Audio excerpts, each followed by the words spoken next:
नमस्कार मेरे साथियों, आपका स्वागत है हमारे यूट्यूब चैनल में। और देखिए साथियों, हम आपको डीएलएड फर्स्ट सेमेस्टर के लिए मैथ करा रहे हैं, जिसमें आपका चैप्टर नंबर 8 चल रहा है। और आज इसके अंतर्गत आपका यहाँ पे वीडियो नंबर 8 होने वाला है। और चैप्टर नंबर 8 में हम ग्राफ के बारे में सीख रहे हैं।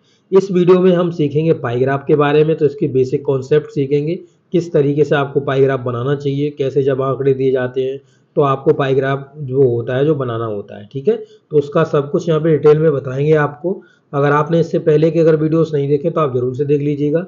इसके लिए मैंने अलग से डेडिकेटेड प्लेलिस्ट बना दी है। और देखिए साथियों, ये जितने भी आपके क्वेश्चंस या जितने भी कॉन्सेप्ट आपके कराए जा रहे हैं, ये डीएलएड में ही नहीं, ये आपके यूपी टेट हो गया, सी टेट हो गया, सुपर टेट हो गया, जहाँ भी आपके और अनकॉम्पिटेटिव एग्जाम्स हो गए वहाँ पर भी आपके ये काम में आते हैं। तो आप ये वीडियो देख सकते हैं। अगर आप मैथ किसी भी सब्जेक्ट मैथ को लेकर के आप मतलब किसी भी कंपटीशन एग्जाम में बैठना चाह रहे हैं, तो आप जरूर से इन वीडियोस को देख सकते हैं। और अपने छोटे बड़े भाई बहनों के साथ इसे जरूर से शेयर करिएगा। वीडियो को लाइक करिए, चैनल पर नए हो तो चैनल को सब्सक्राइब कर लीजिएगा। ओके, चलिए वीडियो को स्टार्ट करते हैं। तो देखिए साथियों, जैसा कि हमने प्रीवियस वीडियो में ही आपको बताया था कि हम यहाँ पे पाई चार्ट के बारे में बात करेंगे, यानी पाई डायग्राम के बारे में हम बात करेंगे। तो देखिए क्या लिखा हुआ है। सर्वप्रथम हमको क्या करना चाहिए कि सुविधा अनुसार एक वृत्त खींच लेना चाहिए। तो आपको पता है वृत्त कुछ इस प्रकार से खींचा जाता है। आपका कोई भी त्रिज्या लेकर के आप 2 सेंटीमीटर 3 सेंटीमीटर जितनी भी है, और आप ऐसे वृत्त खींच सकते हैं। ठीक है, इस तरीके से आपने एक वृत्त खींच दिया।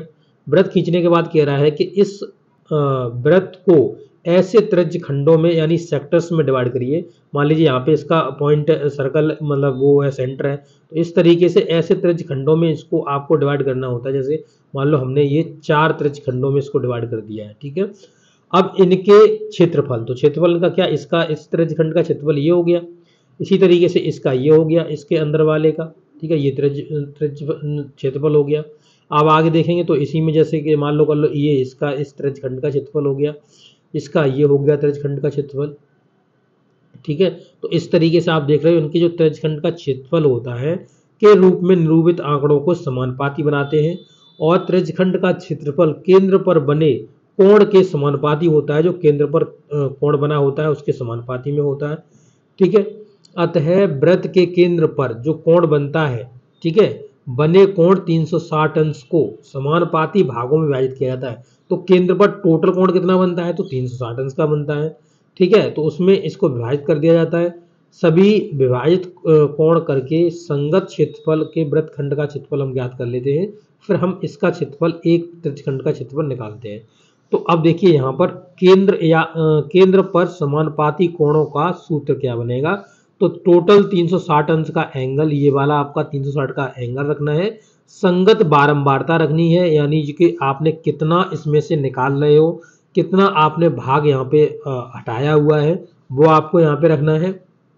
इसके बाद बारंबारताओं का योग, यानी टोटल का, इनका टोटल का कितना योग हुआ है। कोई जनसंख्या दी गई है, कोई प्लेयर्स दिए गए हैं, कोई कुछ दिया गया है, तो उनका टोटल का जो योग होता है वो आपको नीचे रखना होता है। ठीक है, आप समझ गए। तो यहाँ पर कितना त्रिज्यखंड काटा हुआ है, यानी इस जैसे मान लो कि कोई मान लो कि एक क्रिकेट टीम है। ठीक है, तो क्रिकेट टीम में मान लो कि यहाँ पर 11 कैंडिडेट्स खेलते हैं एक पारी से। मान लो 4 कैंडिडेट्स ने रन बनाए और सभी 0-0 पे आउट हो गए, तो चारों कैंडिडेट्स के रूप में ही इसको पाई चार्ट को डिवाइड कर देंगे।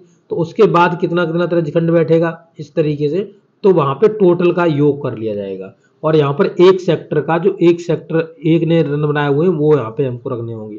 ठीक है, कितने बनाए हैं तो उसके हिसाब से। ठीक, चलिए अब एग्जाम्पल के माध्यम से और अच्छे समझ जाओगे आप। ठीक है, देखिए एग्जाम्पल दे रहा है। एग्जाम्पल में क्या कहा हुआ देखिए, तो कह रहा है फिरोजाबाद जिले में 4 तहसीलें हैं और 4 तहसीलों में जो जनसंख्या है वो हमने क ख ग घ में करके बांटी हुई है।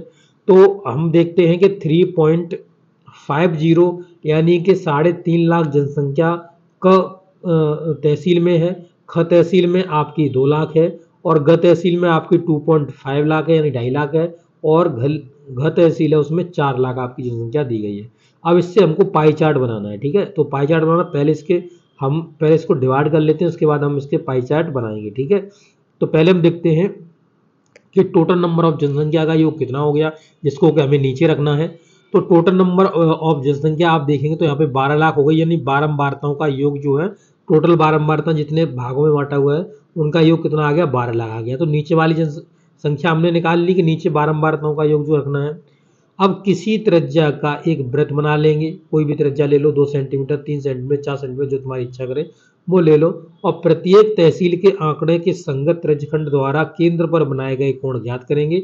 अब कितना केंद्र पर कोण बनाया जाएगा, और फिर चांदे की सहायता से वृत्त में हम एक कोण बना देंगे। तो चांदा आपने देखा होगा, जब आप जेंट्री बॉक्स लेते हो तो उसमें चांदा आपका दिया जाता है, तो वो आपने देखा होगा, उससे ही आपको फिर जो सर्कल बनाया हो उसमें आप बना देना, ठीक है, 4 भाग में डिवाइड करके ये बना देना। अब देखिएगा, तो तहसीलें दी गई हैं, क ख ग घ, ये तहसीलें दी गई, ये संख्या दी गई है, जनसंख्या कितनी है। अब ये त्रिज्यखंड का कैसे निकालना है, तो क तहसील में आपके 3.5 लाख कैंडिडेट थे, ठीक है, तो 3.5 लाख कैंडिडेट्स थे क सीट में, और 360 अंश का टोटल एंगल बनता है। इसके बाद आपका क्या है, यहाँ टोटल जनसंख्या रखनी होती है, तो 12 का टोटल जनसंख्या रखोगे, तो यहाँ पे काट लोगे, 12 3 36, यानी 30 अंश आ गया, 30 अंश आ गया, सॉरी 30 अंश में कट गया ये, ठीक है। और अब इसमें इसका मल्टीपल कर देना है, 30 में मल्टीपल कर दो तो 3.5 का 3 गुना कितना होता है, 10.5, तो ये आपका हो जाएगा कितना, 105 अंश का, 105 अंश का, क्योंकि जीरो मल्टीपल कर देगा तो 105 अंश का बन जाएगा, ठीक है। इसी तरीके से आपको दूसरे का देख लेना है। अब देखिए, आपने एक बार देख लिया, दूसरी बार इसमें देख लो, 360 अंश, 360 अंश, और इनटू में आपका कितना है, 2 लाख है, 2 लाख बट्टे में 12, तो 2 छिंगे 12, और 6 से काटोगे 6 36, यानी कि आपका आ जाएगा 60 अंश का एंगल बन जाएगा। इसके बाद ग नंबर में देखोगे तो ग में आपका 2.5 लाख है, तो 2.5 लाख से यानी आप 2.5 लाख से भाग दे दोगे, 360 अंश हो गया, ठीक है। और यहाँ पे आपका हो गया 2.5 ये हो गया, और भाग दो कितना, 12 से, 12 3 36, और 3 का इसमें मल्टीपल कर दोगे तो इसका आंसर आ जाएगा 75 अंश का। इसी तरीके से इसका 120 अंश का आ जाएगा।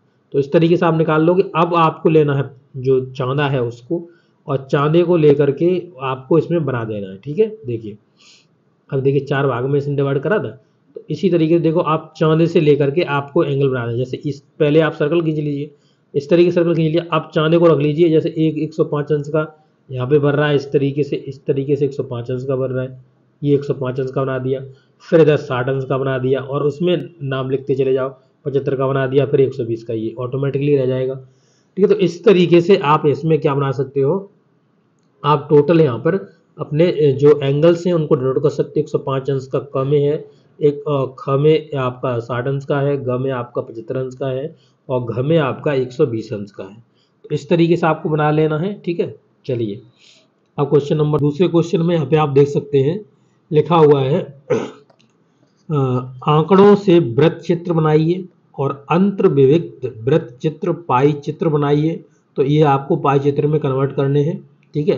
तो अब देखिए, यहाँ पे आपको सामग्री दी गई है, आइटम्स दिए गए हैं, और आइटम्स कितने कितने रुपए में आपके लेके आ रहे थे वो आपके रुपए दिए गए हैं। तो 2010 का यहाँ पे देख लीजिएगा, 2010 का आपको अलग दिया गया है, और 2020 का आपको अलग दिया गया है, ठीक है। दोनों सामग्रियों को अलग अलग रुपए में दिखाया गया है, और टोटल नंबर ऑफ रुपए दिखाए गए हैं। अलग अलग ही आपको यहाँ पे चित्र बनाने हैं। तो देखिए, विभिन्न सामग्री आप यहाँ पे देखेंगे तो 40 रुपए की सामग्री लेता था विभिन्न वाली, मजदूरी कितने की, 30 रुपए की, व्यय 20 रुपए करता था, लाभ 10 रुपए कमाता था, टोटल नंबर ऑफ कितना हो गया, 100 हो गया। इन सबको जोड़ देंगे, 100 रुपए हो जाएंगे, और इनके जो हम जो हम इनके अंश निकाल रहे होंगे, कितने अंश का ये कोण आंतरित कर रहे होंगे, तो उनको किस तरीके से निकालेंगे। 2010 की ही बात करी जाए तो यहाँ पर आपको बताया 360 अंश का एंगल पूरा बनता है, 360 अंश का। अब यहाँ पे पहले 40 का, ठीक है, 40, और बट्टे में टोटल कितना हो गया, 100, तो टोटल नीचे रखा जाता है। एक जीरो से एक जीरो हो गया, दूसरे जीरो से दूसरे जीरो हो गया। अब 4 का मल्टीपल कर दो, अब ठीक है, तो 4 छिंगा 24, 4 तिया 12, 12 और 2 14, यानी 44 अंश का कोण यहाँ पे बन जाएगा पहले वाले के लिए, विभिन्न सामग्री के लिए। इसी प्रकार से देखेंगे दूसरे वाले के लिए कितना निकलेगा, तो 30 इंटू में 360 बट्टे में कितना आपका हो गया, 100, ठीक है। तो एक जीरो से एक जीरो, तो 36 तिया अब करने पड़ेंगे आपको, तो 3 का मल्टीपल करो, 6 तिया 18, 3 को 9, 9 और 100, मतलब 108 अंश का कोण बन जाएगा, ठीक है। इसी प्रकार से व्यय पे कितना बन जाएगा, तो व्यय 20 है, ठीक है, व्यय 20 है, इंटू में 360 अंश, बट्टे में 100। तो अब 100 एक जीरो से एक जीरो गया, दूसरे से दूसरा गया, और 2 का कर दोगे तो ये 72 अंश का हो जाएगा, इसका 72 अंश का हो जाएगा। ठीक है, इसी तरीके से लाभ 10 अंश का, तो 10 अंश का आप निकाल सकते हो, 10 इंटू में 360, बट्टे में कितना 100, टोटल 100। तो एक जीरो से एक जीरो, एक जीरो से एक जीरो, तो ये 36 अंश का ही रह जाएगा। तो इस तरीके से निकाल लोगे ना, सभी के एंगल निकल जाएंगे। और इसी तरीके से इसके भी निकालने हैं, जैसे 120 अंश हो गया, 120 अंश इंटू में 360 अंश, और टोटल कितना बट्टे में है, तो 400 है, 400 टोटल जुड़ा हुआ है, 400। तो 400 एक जीरो से एक जीरो, दूसरे से दूसरे, 3 4 से काटेंगे, 4 या 12, और 3 का मल्टीपल करेंगे 108 अंश का हो जाएगा। ठीक है, तो इस तरीके से इसके एंगल्स निकालने हैं। चलिए देखते हैं नीचे। तो देखिए यहाँ पे बारंबारता का सूत्र लगा दिया है, और सूत्र लगा करके इनको सॉल्व किया हुआ है। ठीक है, वही मैंने आपको बताया किस तरीके से सॉल्व हो रहा है। तो देखिए सामग्री में 40 का था, और यहाँ पे एंगल जो बना है वो बना है 144 अंश का। मैंने अभी आपको बताया 40 इंटू में 360 अंश करोगे, और बट्टे में कितना करोगे, तो बट्टे में आपको टोटल 100 करना होगा। एक जीरो से एक जीरो, एक जीरो से एक जीरो, 4 का इसमें मल्टीपल करोगे तो 144 आ जाएगा। ठीक है, इस तरीके से आपको करना है। इसके बाद 30 अंश का हमने आपको अभी 108 अंश निकाल के दिखाया था, 20 अंश का 72 अंश निकाल के दिखाया था, आपका 10 अंश का 36 अंश निकल के दिखाया था। तो टोटल आपने देखा है यहाँ पर, टोटल इसका योग कितना हुआ, 360 अंश, सॉरी 100 अंश, 100 हो गया ये टोटल मनी जोड़ के, और यहाँ पे 360 अंश टोटल का है। ठीक है, अब यहाँ पे संचयी कोड किस तरीके से बनाया जाता है ये आप समझ लीजिए। संचयी कोड किस तरीके से बनाया जाता है, ठीक है। तो पहले का सेम ही रहने देंगे, ठीक है। दूसरे में क्या करेंगे, जो 144 अंश है, 144 अंश है, इसमें नीचे वाला जोड़ देंगे 108 अंश का, 108 अंश का जोड़ दो तो कितना हो जाएगा, 8 और 4 12, और ये 4 और 5 5 2, 272 अंश। समझ में आ गया। इस तरीके से 272 अंश आ गया। अब क्या करना है आपको, अब आपको इस 252 में 252 आया था, 252 में इस 72 अंश को जोड़ देना है, 252 और इसमें 72 अंश को जोड़ देना है, ठीक है। तब अगला नेक्स्ट प्राप्त होगा 4 और 2 5 और 7 12, ठीक है, और एक 3, 324 अंश, 324 अंश आ गया। संचयी बारंबारता निकालना है। अब इसमें इसका जोड़ दो, इसका जोड़ दो, तब ये मिलेगा आपको, ठीक है, तब ये आ जाएगा। तो इस तरीके से संचयी कोण निकालते हैं, ठीक है। इसी तरीके से इसके सभी कोण निकालने हैं। 2020 वाले के धन ये दिया हुआ है, आपका कोण निकालना है।